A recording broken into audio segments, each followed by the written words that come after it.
Hi, KD2ETP here. Today's video is going to be about QRP and how to maybe make yourself a little more successful at it. It was one of the aspects of the hobby that when I first got licensed really interested me. And as a matter of fact, that's what drove me to buy my first HF radio, which was an Elecraft KX3. Great radio, and I've really enjoyed it and had a lot of success with it. So that being said, let's move on.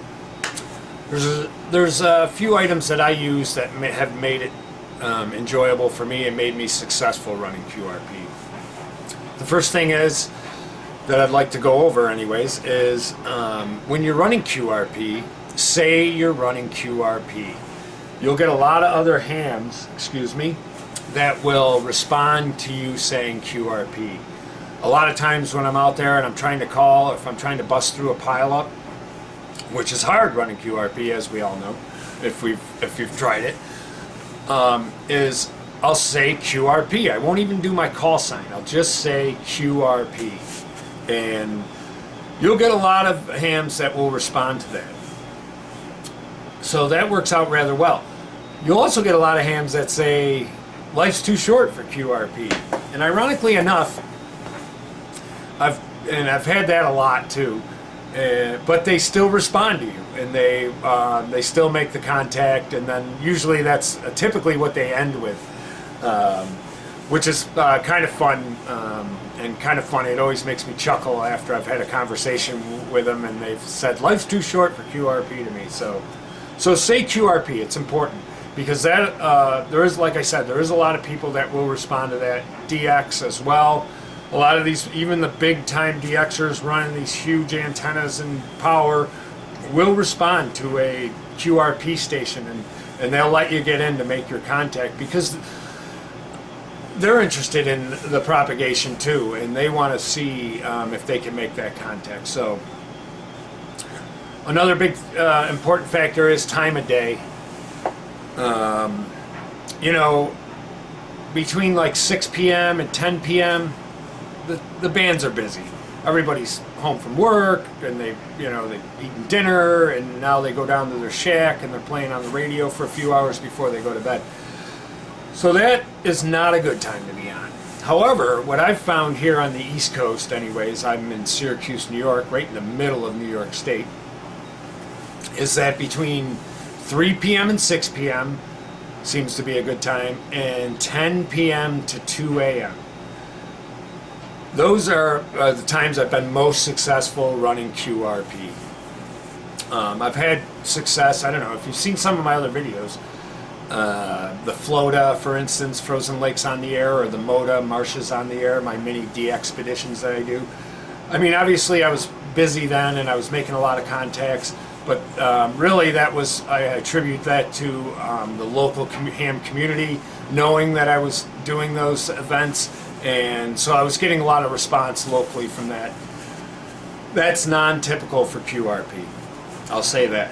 So time of day is important, and not saying that you can't make the contacts during the busy times, but it's easier at those times of day, at least here on the East Coast anyways. And I've had the most success between 3 p.m. and 6 p.m. again, and 10 p.m. and 2 a.m. So, and then the third thing I wanted to discuss about QRP is the spotting programs that are out there. Now, typically, even when I'm running, especially when I'm running at my base station, I run the spotting programs. The one in particular that I use, which I am in no way affiliated with, it's just the one that I happened to come across early on when I was a ham, and I still use it today. It works good for me. I'm sure there's other ones and there's other features that everyone will like. I don't really, the only thing I really use it for is I keep it up to see what's going on. And the important part about that in QRP is that they update every so many minutes. So on the one that I look at in particular, DX Watch, they'll allow me to bring up the last 50 spots that they had on that website. and then it'll update. And what'll happen is it'll drop down, and then in green at the top it'll show you however many spots were made in that time frame. So how I use it is, when those spots come up on the top, the new spots, I immediately look at them, and of course I've had it running, so I know what spots are already out there. And if I know that there's spots that have already been made, people have already spotted these stations, I know they're busy, I won't go to them, but they'll show the new stations that get spotted, which is where it's helpful for QRP. It might be the first contact that the guy has made, and the guy spots him immediately. I immediately jump over to that frequency if I don't see it anywhere on the list, and I'll try to make that contact. And that's worked out rather well for me, running QRP, as well as running for some of the rare DX stations, running my base station, at 100 watts. If you can get there before anybody else, you're in a lot of times. So those are really helpful as well. And so I guess those three things are my biggest tips for running QRP. But one thing I would like to add to that is, don't get frustrated. You're not running a kilowatt with a giant antenna, so if you are interested in making lots of contacts, you probably don't want to get involved with QRP. But if you're interested in testing propagation, being mobile like I like to do, I like to be out in the field doing a lot of work and stuff like that, and you want to be backpacking around, or you like hiking or that kind of thing, then QRP might be the way to go for you. It's a lot of fun. It's really gratifying when you do make those rare DX contacts and stuff. And saying that leads me to probably my favorite contact I've made to this day, and it happened, boy, now I think it's got to be 3 or 4 years ago. I own some property north of my home QTH that I have a camper on and whatnot, so I go up there infrequently during the summers and whatnot and hang out. But anyways, I went up there. I was scrolling around the bands with the KX3, as a matter of fact, running about 5 watts. And I happened to come across a gentleman who I thought, when I hit it, said the Galapagos Islands. And sure enough, I, responded back to him, and that's what it was. It was, I think it's an H something. I can't remember, and I don't have my logbook here.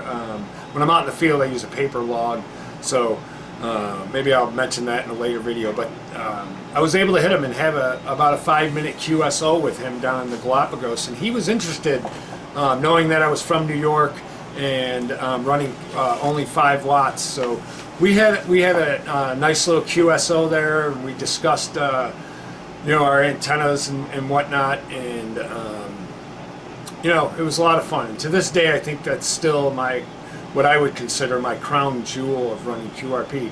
And don't get me wrong, I've hit a lot of DX stations with the KX3, but I think that one was that's the one that I like the best. And everybody's got their preference on what they think would be their best, I guess. So I just wanted to give you that little story about running QRP.